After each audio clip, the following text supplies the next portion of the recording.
Hello အားလုံးပဲမင်္ဂလာပါဟန်နီဆဆနေပြန်လဲကြိုဆိုလိုက်ပါတယ်ဒီတစ်ခေါက် founder ပြောင်းရင်မှာတော့ဟန်နီတို့ခင်မင်းရင်းနှီးလာတာဆယ်စုနှစ်တစ်ခုကြာဖြစ်ပြီးဖြစ်တဲ့အကိုတယောက်နဲ့စကားပြောတော့မှာဖြစ်ပါတယ်အကိုကအခုဆိုလို့ရှိရင်အရှိတောင်အာရှရဲ့ unicorn တစ်ခုမှာ C level မှာတာဝန်ယူထားတာဖြစ်ပြီးသွားတဲ့ခါကျတော့ဒီပညာလောကမှာဆိုလို့ရှိရင်လဲ tech geek အနေနဲ့ပေါ့နော်နာမည်ကျော်တယ်လို့မျိုးကားလောကမှာဆိုလို့ရှိရင်လဲနာမည်ကြီးပဲပေါ့နော်ဘယ်သူလဲဆိုတော့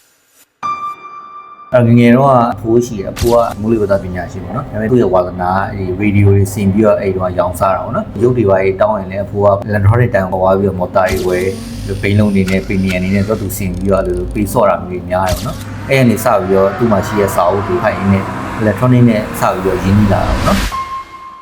3ရက်ဆို3ရက်လုံးလုံးလူရောက်ရာနဲ့စီတန်းစီပြီးတော့ကျွန်တော် software ဝယ်တဲ့အထိဖြစ်သွားပြီးတော့ consumer application ဆိုတဲ့အရာကို randomly chance ရတာတွေ့သွားတာပေါ့နော်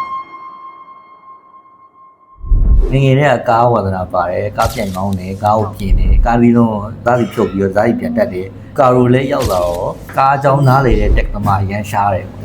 အဲ့လိုမျိုးနော်ကားအကြောင်းပဲနားလေတဲ့ကွတီဝင်သွားကွတီရေးသွားပြီးတော့ချိတ်ဆက်မိသွားတာလေတော်တော်လေးကန်ကောင်းတယ်ပြော